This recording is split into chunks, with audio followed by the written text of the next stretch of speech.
Senhor esteja convosco. Ele está no meio de nós. Proclamação do Evangelho de Jesus Cristo segundo Mateus.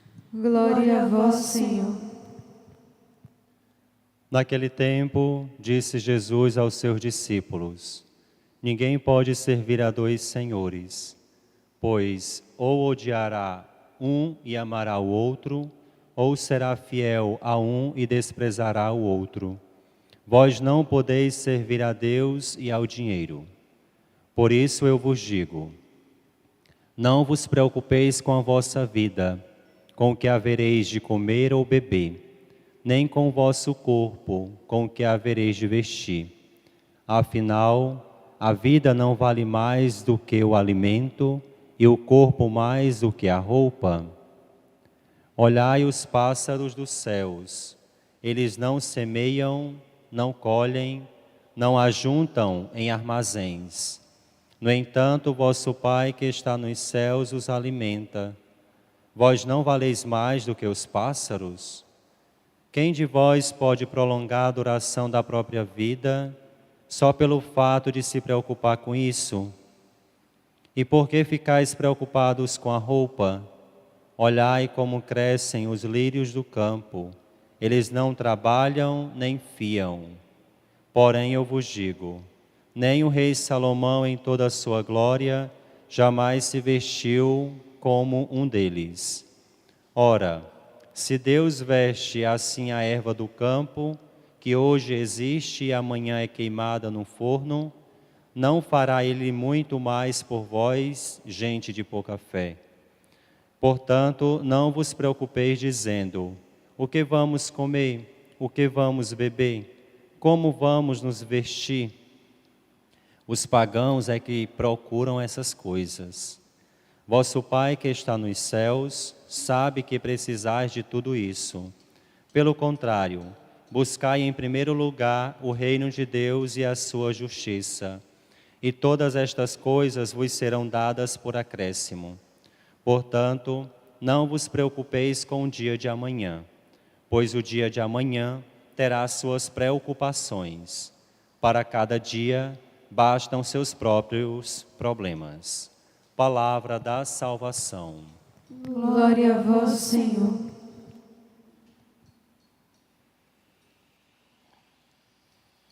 Reverendíssimas madres, queridos irmãos priores, diletíssimos irmãos e irmãs em Cristo Jesus na fé. Celebramos hoje também a memória de São Romualdo, monge beneditino do século X para o século XI. Romualdo, de uma família muito rica, do norte da Itália, um homem de muitas vaidades, de muitas farras, de muitas festas, de muitos auês. Um homem que vivia para o mundo, porque sustentava a sua segurança e a sua vida no seu poder, sendo seu pai um grande duque, sustentava a sua vida no prazer, no dinheiro e nas vaidades. A vaidade o definia, a vaidade era o seu Deus. A palavra vaidade, diz os livros sapienciais, é sinônimo de nada, aliás significa isto: vaidade das vaidades, tudo é vaidade. Nada é nada, tudo é nada. Tudo neste mundo vai ser reduzido a pó. Tudo neste mundo vai passar. É este o sentido bíblico daquilo que nós contemplamos no Evangelho, que Jesus vai enfatizar para nós, mostrando para nós o que deve ser neste mundo a nossa prioridade. Mas São Romualdo, um jovem com muitos sonhos, com muitas falsas seguranças na vida, se depara um dia com o seu pai muito raivoso, muito furioso, que assassina um amigo na sua frente, na sua presença. Ele fica tão impactado com aquilo que ele resolve sair para as montanhas, para espairar, para refrescar a cabeça. porque ele viu naquele acontecimento a ambição do pai, que assassinou um amigo por causa do dinheiro. E ele sai para as montanhas e de longe vê um mosteiro beneditino, na região de Cles. E lá ele vai então se refugiar e pedir para fazer um retiro naquele mosteiro. Desse retiro passa 3 anos e meio. Se torna um monge, resolve abandonar tudo, carreira, fama, farra, prestígio, nome, e entra no mosteiro para refazer a sua vida. Com alguns desajustes no mosteiro, Deus o chama para reformar a ordem beneditina, na transição da alta para a baixa Idade Média. E aí ele vai para uma outra região chamada Camaldoli. E lá então reforma a ordem beneditina, chamando-a a partir de então de camaldulenses. Ele é, portanto, o grande abade São Romualdo, o abade dos camaldulenses, desta ordem que saiu, uma ramificação dos beneditinos. Mas São Romualdo enfrentou inúmeras situações ao longo da sua vida, já como religioso. Ele tinha um espinho na carne. Ele sofria muitas tentações contra a pureza e a castidade. Violentamente ele era assaltado pelo demônio. Dia e noite ele sofria como que um espinho que o perfurava a sua carne. Ele sofria o pecado contra a castidade, contra a pureza. E aí ele desistia até de rezar, de fazer penitências, de jejuar. Ele desistia até da comunidade. Ele ficava isolado, triste. Como pode eu rezar e continuar rezando tendo o pecado contra a castidade? Como pode eu fazer penitência e viver no mosteiro com este pecado em mim? Não é possível. Eu preciso abandonar esta vida, porque eu não consigo dar um passo de conversão, eu não consigo melhorar. Em vez de dar um passo para frente, eu dou 2 para trás. E aquele drama e aquela situação, aquela crise existencial, vocacional, de fé, Romualdo tinha no coração. Até que um dia ele resolve se colocar de joelhos diante de Deus e rezar com muita firmeza e sinceridade diante de Deus. Jesus misericordioso, tende piedade de mim. Esta era a jaculatória de São Romualdo. Jesus misericordioso, tende compaixão de mim. Até que um dia o demônio o abandonou, foi embora e deixou Romualdo em paz. Porque a graça de Deus não o abandonou, não abandonou Romualdo. Ele entendeu que só a graça de Deus lhe bastava, com aquele espinho que tinha na sua carne. E aí Romualdo construiu não só outros mosteiros, mas também pôde ser uma testemunha viva para os seus irmãos que viviam no conflito interior. Como pode o meu pecado estar sempre à minha frente? Como pode eu continuar trabalhando para o reino de Deus? Eu sou impuro, eu sou indigno. Este santo de hoje nos mostra que Deus, com a sua graça, é capaz de mudar o nosso coração e é capaz de nos sustentar, mesmo diante das nossas fragilidades, que é um conflito que todos nós temos.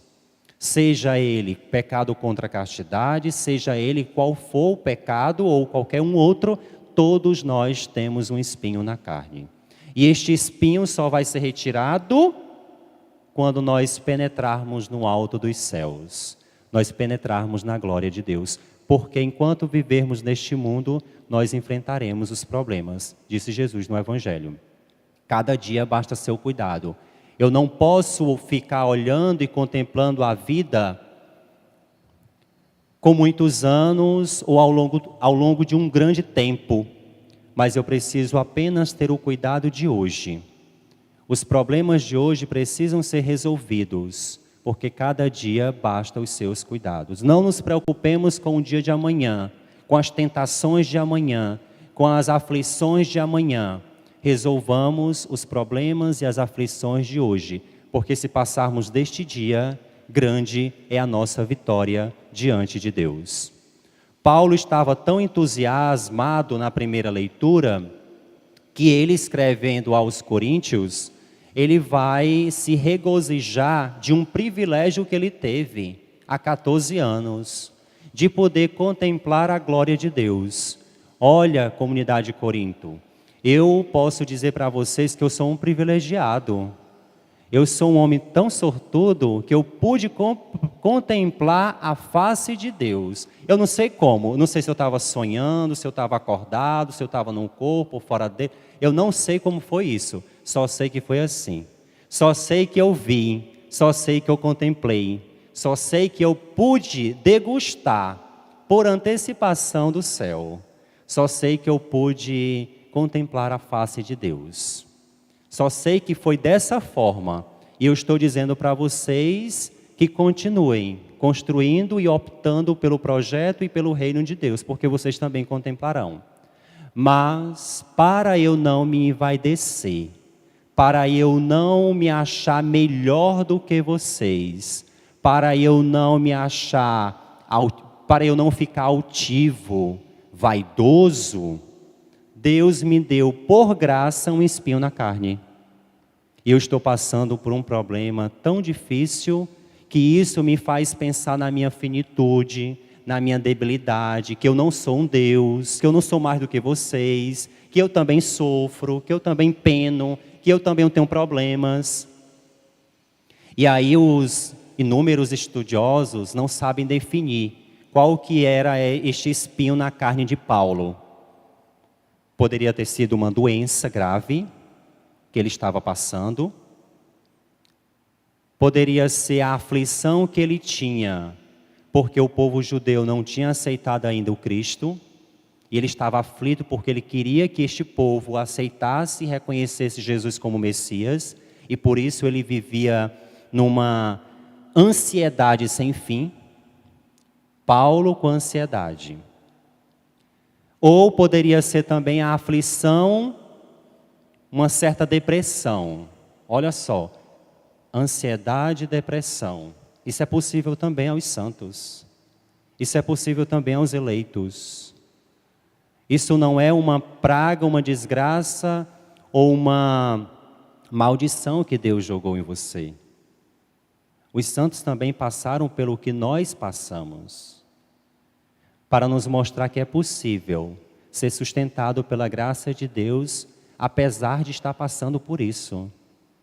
Paulo também estava numa certa depressão, porque na comunidade tinha muitos falsos irmãos na fé.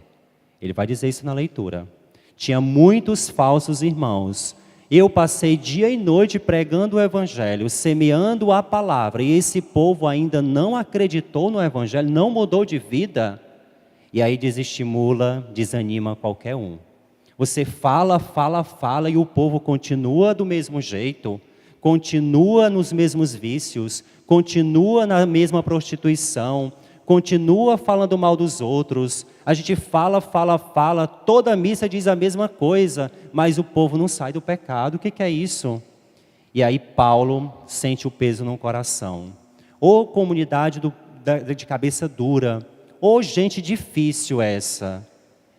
Porque eu sei que na minha comunidade existem muitas pessoas complicadas, que em vez de ajudar, o reino de Deus atrapalha.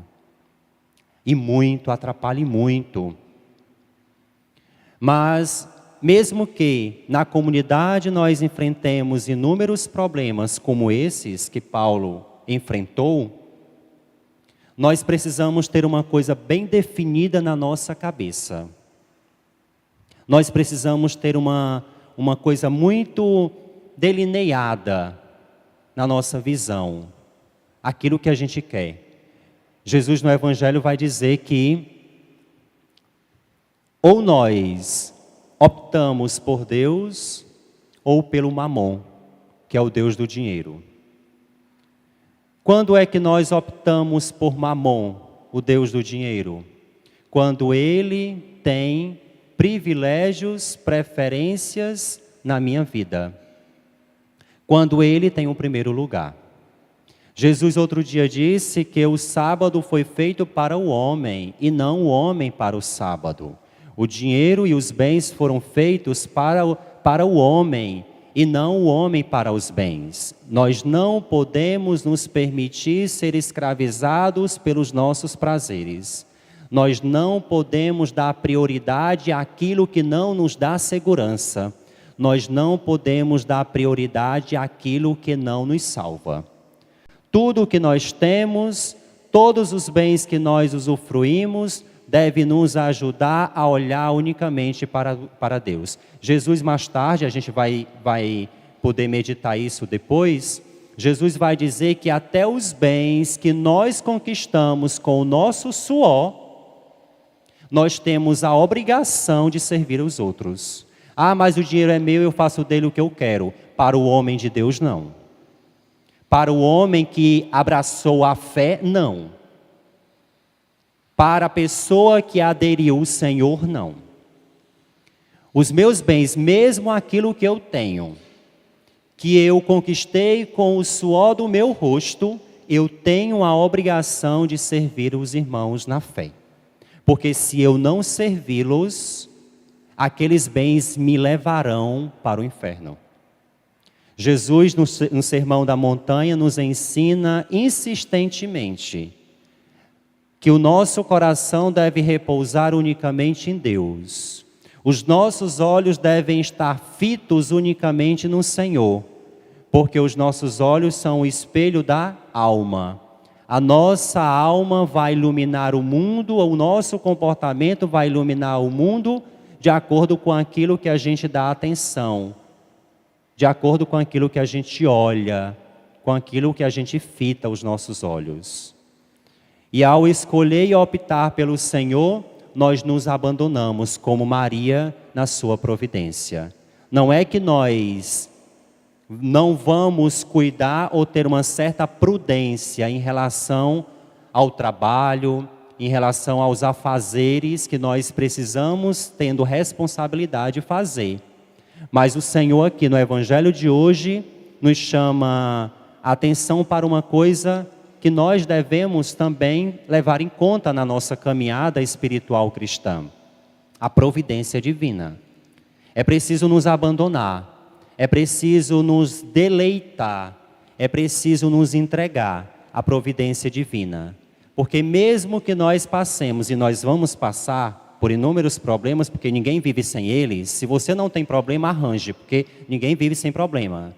Estão exatamente aí para serem resolvidos e para nos amadurecer. Quem vive sem problema não amadurece, não cresce, não desenvolve, não ajuda o reino de Deus, porque não vê prioridades, não consegue discernir prioridades. Quem tem problemas pode perceber e pode entender quais são as prioridades da vida. E aí é diante disso que a gente vai então escutar a voz do Senhor, no meio do deserto. No meio do deserto, o que eu tenho não me salva, eu preciso gritar ao Senhor. E muitas vezes nós somos conduzidos ao deserto como rezou o profeta Oséias. Deus dizendo, eu te atrairei ao deserto e falar-te-ei ao coração. Muitas vezes nós somos conduzidos ao deserto para que Deus tenha vez e voz em nossos corações. Padre Pio já dizia isso, São Padre Pio. Bendito o sofrimento e bendita a dor que nos aproximam de Jesus. Bendito o espinho que vai apertando na nossa carne, para que nós nos aproximemos de Deus. Porque se não for este espinho, se não for o sofrimento e se não for a dor, nós relaxamos, como tinha uma vida São Romualdo, como era Romualdo antes da conversão. Que Deus nos ajude a entender que a nossa passagem neste mundo é uma passagem obrigatória na construção do reino de Deus. Sem cooperar com o crescimento do reino de Deus, nós vivemos inutilmente. E a nossa vida passa a ser apenas uma grande vaidade. Vaidade, que significa nada. Louvado seja nosso Senhor Jesus Cristo. Sempre seja louvado e sua Mãe Maria Santíssima.